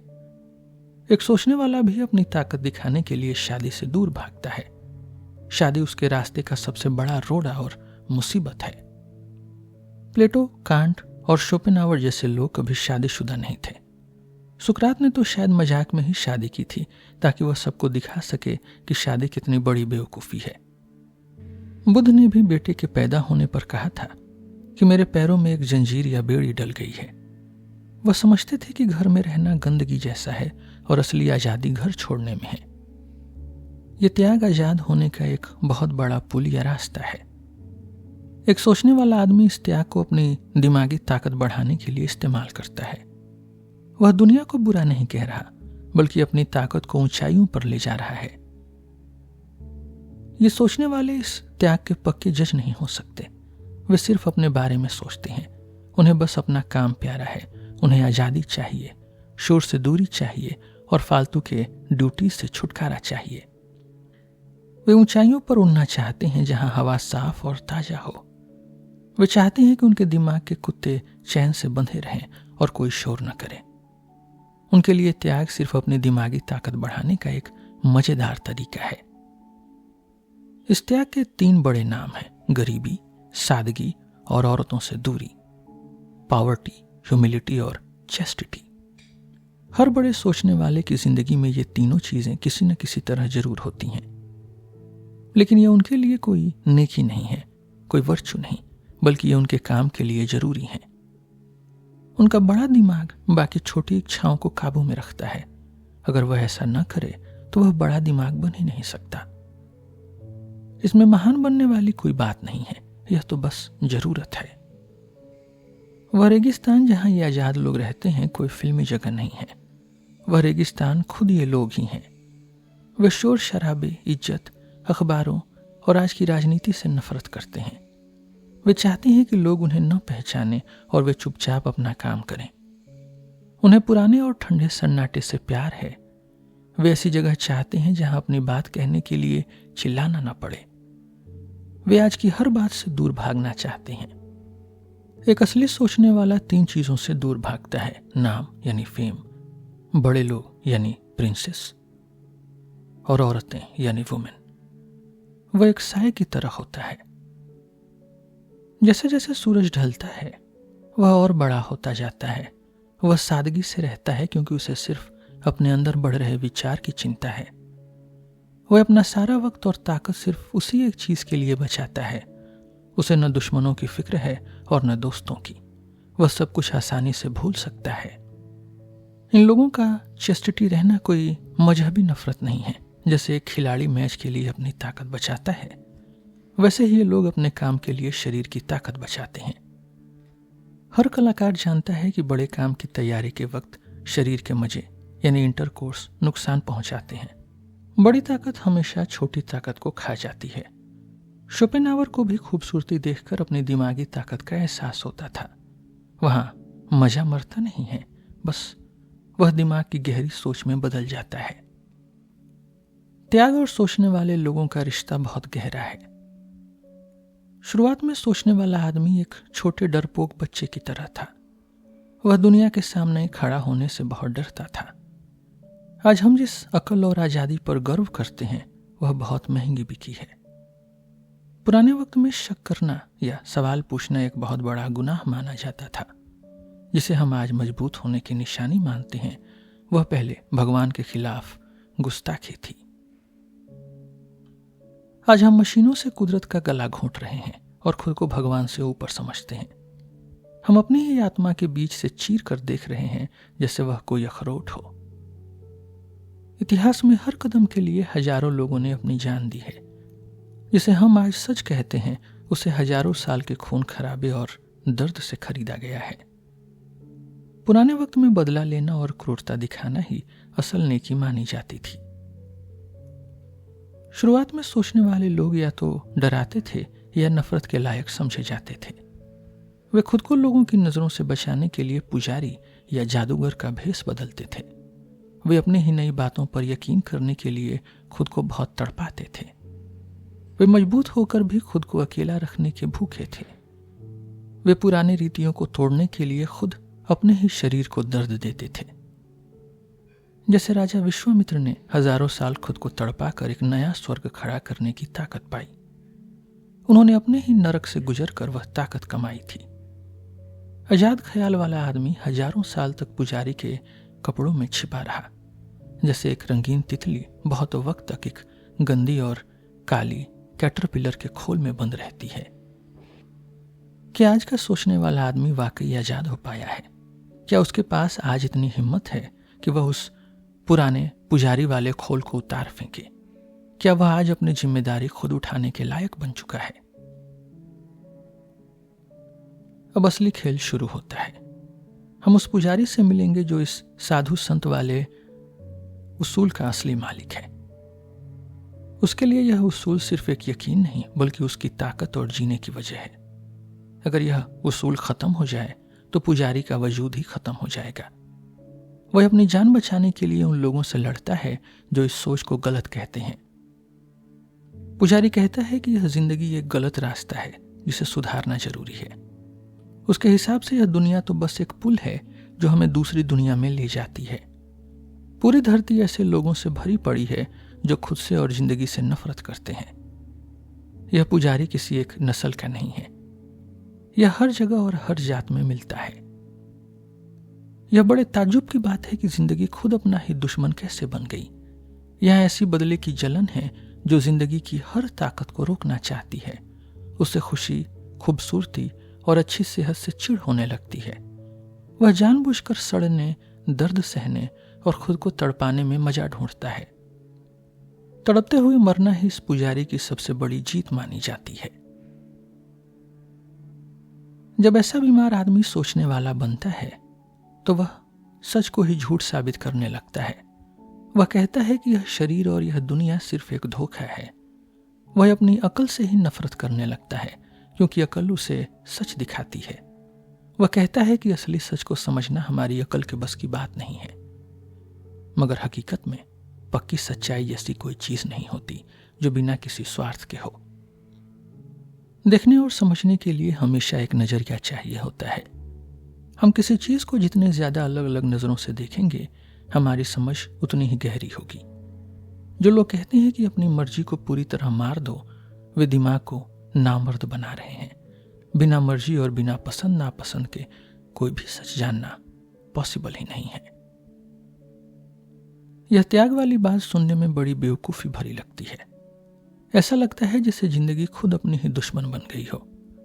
मगर सच तो यह है कि यह कमजोर और थकी हुई जिंदगी को बचाए रखने का एक तरीका है। पुजारी उन सब बीमार, दुखी और हारे हुए लोगों का चरवाहा बनकर आता है। वह उन्हें फिर से जीने के लिए राजी करता है ताकि यह बीमारों की भीड़ खत्म न हो जाए।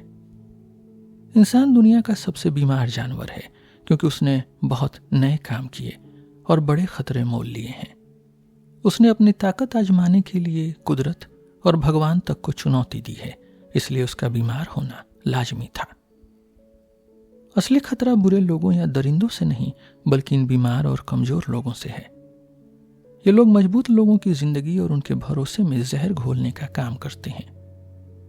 ये थके हुए लोग मजबूत और कामयाब लोगों के खिलाफ छिपकर साजिश करते हैं।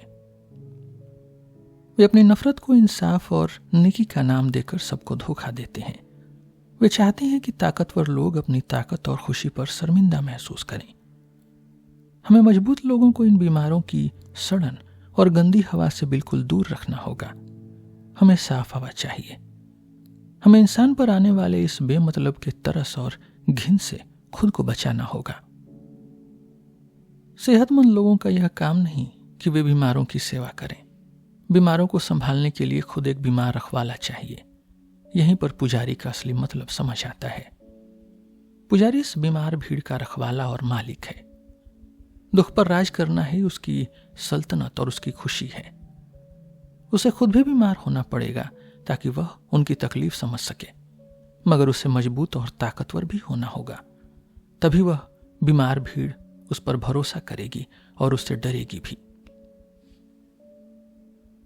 वह अपनी भीड़ को सेहतमंद लोगों से बचाता है। वह ताकतवर और मजबूत लोगों की ताकत से नफरत करता है। वह एक चालाक लोमड़ी या ठंडे बाघ जैसा शिकारी है। वह डराने और तड़पाने का जादू जानता है। वह पहले जख्म देता है और फिर मरहम लगाने का नाटक करता है। पुजारी के पास आते ही हर सेहतमंद आदमी बीमार और हर बीमार आदमी पालतू बन जाता है। वह इस भीड़ को सड़ने और बिखरने से बचाता है। हर दुखी आदमी अपने खुद के लिए किसी और को गुनहगार ठहराना चाहता है। वह अपना गुस्सा किसी पर निकालकर अपना दर्द कम करना चाहता है। यह बदले की जलन एक नशे जैसा काम करती है। बीमार आदमी सोचता है, मेरी इस खराब हालत के लिए कोई और जिम्मेदार है। तब पुजारी उस बीमार भेड़ से कहता है, हाँ वजह तो है, मगर इसके जिम्मेदार तुम खुद हो। तुम खुद ही अपने दुख की असली वजह हो। यह बात बिल्कुल झूठ है, मगर इससे बदले की जलन का रास्ता मुड़ जाता है। पुजारी ने गुनाह, पाप और नरक जैसे डरावने नाम इसलिए रखे ताकि बीमार लोग दूसरों को नुकसान न पहुंचा सके। वह उनकी नफरत को बाहर निकालने के बजाय उनके अपने ही खिलाफ मोड़ देता है। इससे वे लोग खुद को कोसने और खुद को काबू में रखने के काम में लग जाते हैं। यह उनकी अपनी ताकत को खुद को ही खत्म करने के लिए इस्तेमाल करने का एक तरीका है। यह कोई असली इलाज नहीं है, बस एक दिमागी मरहम है। इससे बीमार लोग एक जगह जमा हो जाते हैं जिसे चर्च कहते हैं। इस तरह पुजारी बीमारों की एक अलग दुनिया बना देता है। इससे फायदा यह होता है कि मजबूत और सेहतमंद लोग इन बीमारी को गंदगी और उनकी दिमागी खराबी से बचे रहते हैं। इंसान का पापी होना कोई सच नहीं है, यह बस शरीर की भारी थकावट या कमजोरी को देखने का एक गलत तरीका है। अगर कोई खुद को गुनहगार समझता है तो इसका मतलब यह नहीं कि वह वाकई गुनहगार है। पुराने जमाने में चुड़ैलों के मुकदमों को याद करिए। वे औरतें खुद को पापी मानती थी और जज भी उन्हें पापी कहते थे, मगर वे बेकसूर थीं। यह दिमागी दर्द भी असल में शरीर के सिस्टम की खराबी है। एक मजबूत और सही इंसान अपनी बीती बातों को वैसे ही पचा लेता है जैसे वह खाना पचाता है। अगर कोई अपने दुख या पुरानी बातों को भूल नहीं पा रहा तो यह दिमागी नहीं बल्कि उसके जिस्म की खराबी है, फिजियोलॉजिकल इंडाइजेशन है। मजबूत आदमी मरे हुए सांप की तरह खुद को पकड़ कर नहीं बैठता, वह उसे खाकर हजम कर जाता है। क्या यह पुजारी वाकई कोई डॉक्टर है? बिल्कुल नहीं। वह बस खुद को बचाने वाला कहलाना पसंद करता है।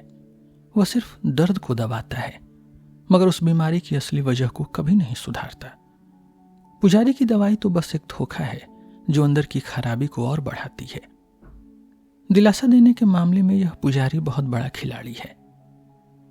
ईसाई धर्म तो नशीली चीजों का बहुत बड़ा गोदाम है। यह धर्म थके हुए और हारे हुए लोगों के दिमाग को सुला देता है। जब पूरी की पूरी भीड़ थक जाती है तो यह धर्म उन्हें नया नशा देते हैं। इंसान की यह थकावट अलग अलग वजहों से आती है, जैसे गलत खान पान या फिर मलेरिया या सिफिलिस जैसी बीमारियां। पुराने जर्मनी में 30 साल की जंग के बाद ऐसी ही बीमारियां फैली थीं। जब इंसान बहुत दुखी होता है तो वह जिंदगी को ही खत्म करना चाहता है। दर्द से बचने का पहला तरीका है अपनी मर्जी को बिल्कुल मार देना। न कोई प्यार, न नफरत, न कोई औरत और न ही कोई काम। बस एक जगह ऐसे पड़े रहना जैसे कोई जानवर सर्दियों में सो जाता है।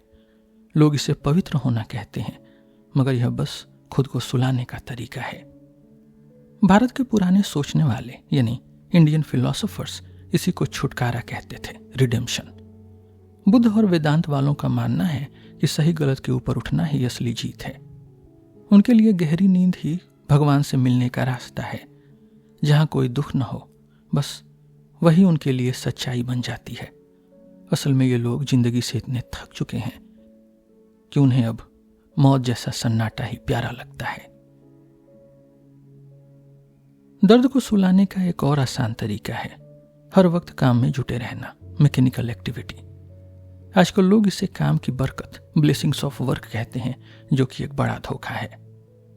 जब इंसान लगातार काम करता है तो उसका छोटा सा दिमाग अपने दुख के बारे में सोच ही नहीं पाता। पुजारी गुलामियों, कैदियों और औरतों को इसी पाबंदी और नियम वाले काम में फंसा कर रखता है। पुजारी एक और दवाई देता है, पड़ोसी से प्यार, लव ऑफ द नेबर। दूसरों की मदद करने से इंसान को खुद को थोड़ा ऊपर समझने का मजा मिलता है। यह छोटा सा मजा भी असल में ताकत की भूख ही है, विल टू पावर ही है। बीमार लोग हमेशा झुंड बनाकर रहना चाहते हैं क्योंकि अकेले रहने की उनकी हिम्मत नहीं होती। मजबूत लोग अकेले रहना पसंद करते हैं, मगर कमजोर लोग भीड़ में छिपकर ही खुद को ताकतवर महसूस करते हैं। पुजारी के ये तरीके तो फिर भी सीधे साधे हैं। अब उसके असली खतरनाक रास्तों को देखिए। वह लोगों के जज्बातों का ऐसा तूफान खड़ा करता है जिससे उनका पुराना दर्द पूरी तरह सुन्न हो जाए। आज के ये तथाकथित अच्छे लोग बहुत बड़े ढोंगी और झूठे हैं। वे अपनी कमजोरी और डर को ऊंचे वसूल यानी आइडियलिज्म का नाम देकर खुद को ही धोखा देते हैं। ये लोग अपनी गंदी असलियत देखने से घबराते हैं और सच बोलने वालों का मुंह बंद कर देते हैं। अगर कोई इनके बारे में सच लिख दे तो ये उसे जला देते हैं। आज का पढ़ा लिखा तबका, एजुकेटेड पीपल, अपनी पोल खोलने के डर से हर वक्त कांपता रहता है। वो अपनी सड़ी हुई सोच को नेकी की चादर में लपेट कर रखते हैं ताकि दुनिया को बेवकूफ बना सकें। हमें खुद पर भी थोड़ा शक होना चाहिए। हम जैसे सोचने वाले लोग भी आज की इस बनावटी नेकी के शिकार हैं। हम भले ही इससे नफरत करें, मगर यह बीमारी हमारे अंदर भी घुस चुकी है। एक बड़े आदमी ने कहा था, अपने पहले ख्याल पर कभी भरोसा मत करो क्योंकि वह अक्सर नेक होता है। हमें भी अपने नेक ख्यालों से बचकर रहना चाहिए। अब हम वापस अपनी असली बात पर आते हैं। पुजारी लोगों के अंदर जज्बातों का ऐसा तूफान खड़ा करता है कि उनका छोटा मोटा दुख गायब हो जाता है। वह सोल को डर, रूह को डर, आग और बिजली जैसे बड़े झटके से गुजारना चाहता है। वह इंसान के अंदर के जंगली कुत्तों को खोल देता है, गुस्सा, डर और क्रूरता।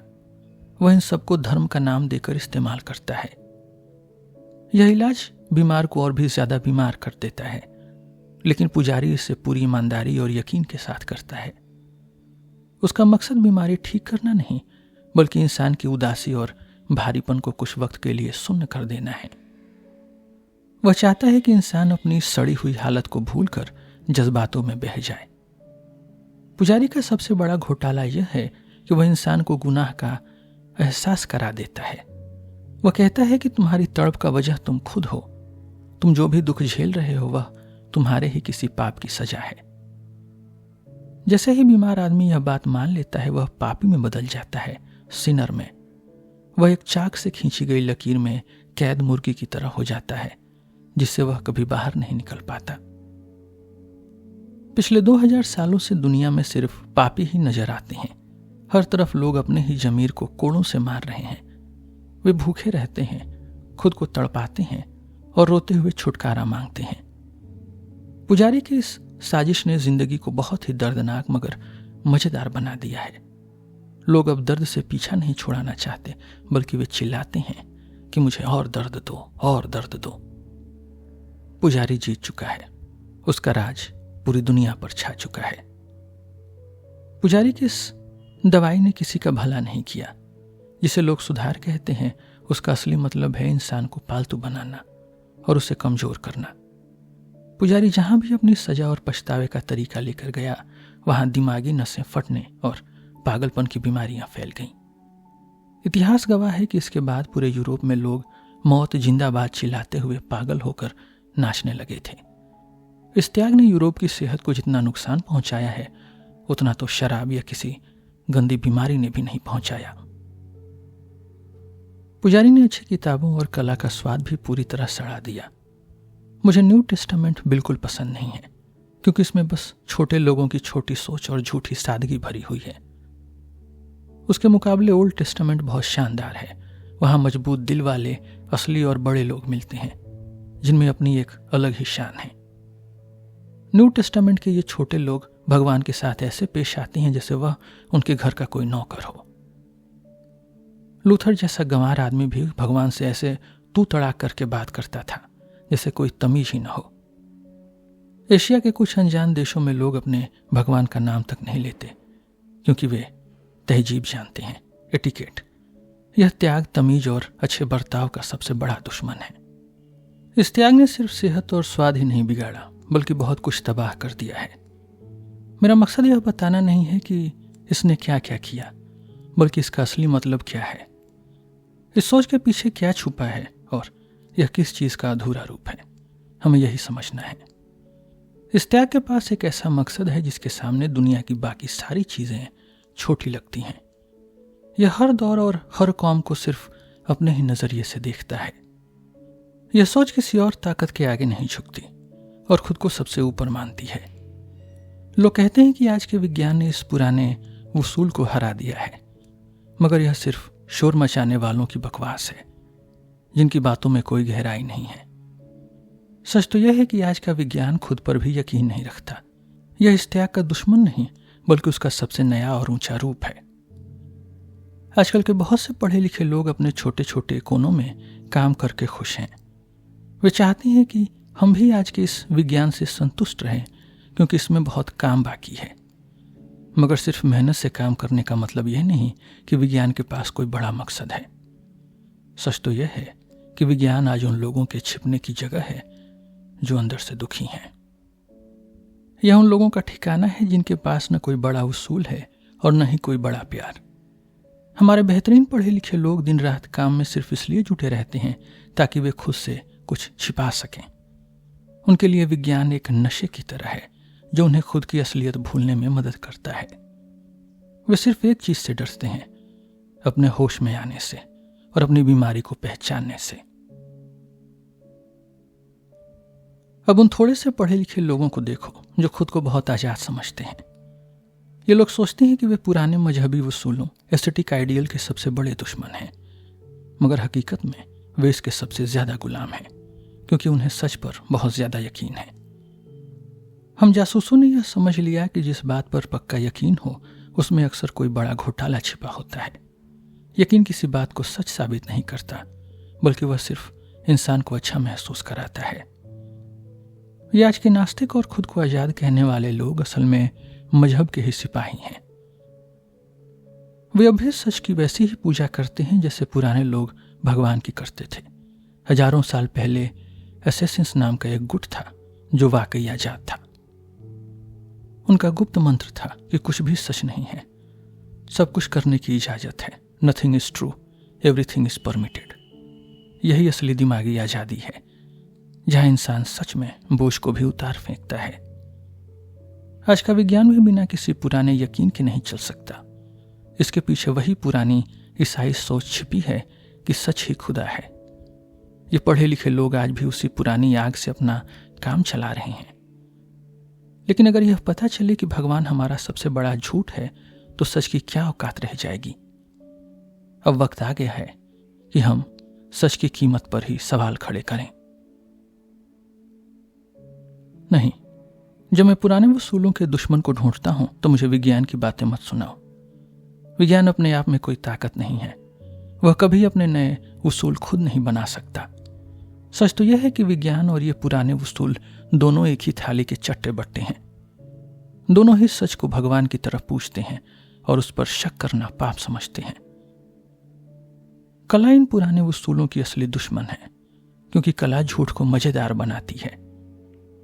पुराने मजबूत लोग कला से जिंदगी को सजाते थे, मगर विज्ञान तो जिंदगी के जोश को ठंडा कर देता है। जब भी किसी समाज में सिर्फ पढ़े लिखे लोग और विज्ञान हावी होते हैं तो समझो वह समाज थक चुका है। यह थकावट ही बराबरी और तरस जैसे कमजोर ख्यालों को जन्म देती है। जब से कोपरनिकस ने बताया कि धरती केंद्र नहीं है, सेंटर नहीं है, इंसान खुद को छोटा और बेकार समझने लगा है। विज्ञान इंसान को यह यकीन दिला रहा है कि वह सिर्फ एक मामूली जानवर है, भगवान का बच्चा नहीं। इंसान अब अपनी ही नजरों में गिरता जा रहा है और खालीपन की तरफ तेजी से फिसल रहा है। यह अपनी ही बेइज्जती करना सिर्फ पुराने उसूलों को मजबूत करने का एक नया तरीका है। कांट ने भगवान और सोल को हराकर कोई बड़ा काम नहीं किया, उसने बस ढोंगियों को छिपने की नई जगह दी।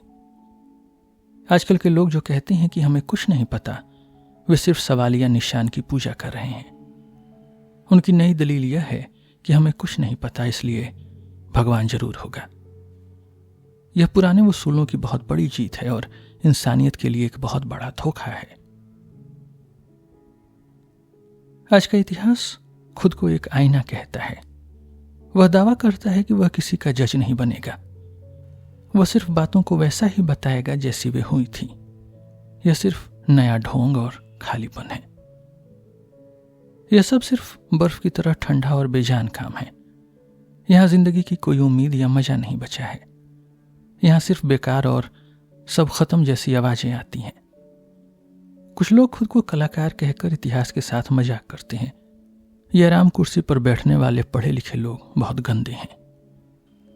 नेचर ने बैल को सींग और शेर को दांत दिए हैं। मुझे नेचर ने मजबूत पैर दिए हैं ताकि मैं इन सड़ी हुई कुर्सियों को लात मारूं। मुझे उन लोगों से नफरत है जो नामर्द होकर भी बड़े बड़े आदर्शों की बातें करते हैं। यह सब सिर्फ कमजोरी को छिपाने का एक घटिया नाटक है। मैं उन लोगों की इज्जत करता हूं जो ईमानदारी से अपने वसूलों पर चलते हैं, मगर मुझे उन खटमलों से नफरत है जो खुद को पुजारी जैसा दिखाते हैं। ये लोग असल में सिर्फ जोकर हैं जो महान होने का ढोंग रच रहे हैं। ये लोग सिर्फ अखबार, राजनीति, बियर और वैगनर के संगीत के नशे में डूबे हैं। इनका दिमाग पूरी तरह से रुक चुका है और इनमें कोई ताकत नहीं बची। आज का यूरोप सिर्फ नशे और नकली आदर्शों का व्यापार कर रहा है। यहाँ की हवा में बहुत झूठ और खराब महक भरी हुई है। इस गंदगी को बाहर निकालने के लिए एक बेबाक और मजबूत हाथ की जरूरत है। हमें इन नकली मसीहाओं को उठाकर समुद्र के पार फेंकना होगा, तभी इस दुनिया की हवा फिर से ताजा और साफ हो पाएगी। हमें नकली नेकी के इस नशे से आजाद होना ही पड़ेगा। बस बहुत हुआ। इन आजकल के उलझे हुए दिमागों की पेचीदा बातें अब यहीं छोड़ दो। इस त्याग का सिर्फ एक ही असली दुश्मन है, वे लोग जो इसकी नौटंकी करते हैं। आजकल के पढ़े लिखे लोग खुद को नास्तिक कहते हैं, एथिस्ट, मगर वे भी सच के गुलाम हैं। यह सच की भूख ही उस पुराने मजहबी वसूल का आखिरी और सबसे पक्का रूप है। ईसाई धर्म को उसकी अपनी ही सच्चाई बोलने की आदत ने खत्म कर दिया है। जैसे हर बड़ी चीज वक्त आने पर खुद को ही मिटा देती है, वैसे ही यह मजहब भी अपनी ही नेकी की वजह से मर रहा है। अब सवाल यह है कि इस सच के पीछे भागने का असली मतलब क्या है। अगले 200 सालों में यूरोप एक बहुत बड़ा तमाशा होने वाला है। यहां पुराने सारे सही गलत के खेल खत्म हो जाएंगे। इस त्याग के बिना इंसान सिर्फ एक भटकता हुआ बीमार जानवर था। उसके पास इस धरती पर जीने का कोई मकसद नहीं था। वह हर बड़ी कामयाबी के पीछे भी यही पूछता था कि सबका क्या फायदा। इंसान को दर्द से नफरत नहीं है, उसे तो सिर्फ उस दर्द से चिढ़ है जिसका कोई मतलब ना हो। इंसान को अगर कोई मकसद मिल जाए तो वह दर्द को खुद ढूंढता है और उसे सहने को तैयार रहता है। इस त्याग ने इंसान को पहली बार एक मतलब दिया।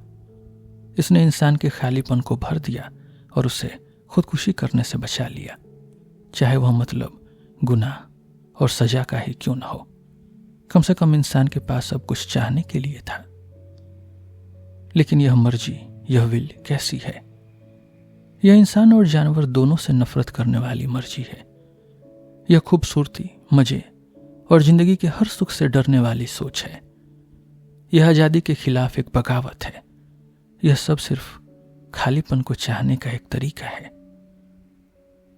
मगर इंसान की फितरत ही ऐसी है, वह कुछ न चाहने के बजाय खालीपन को चाहना ज्यादा पसंद करता है।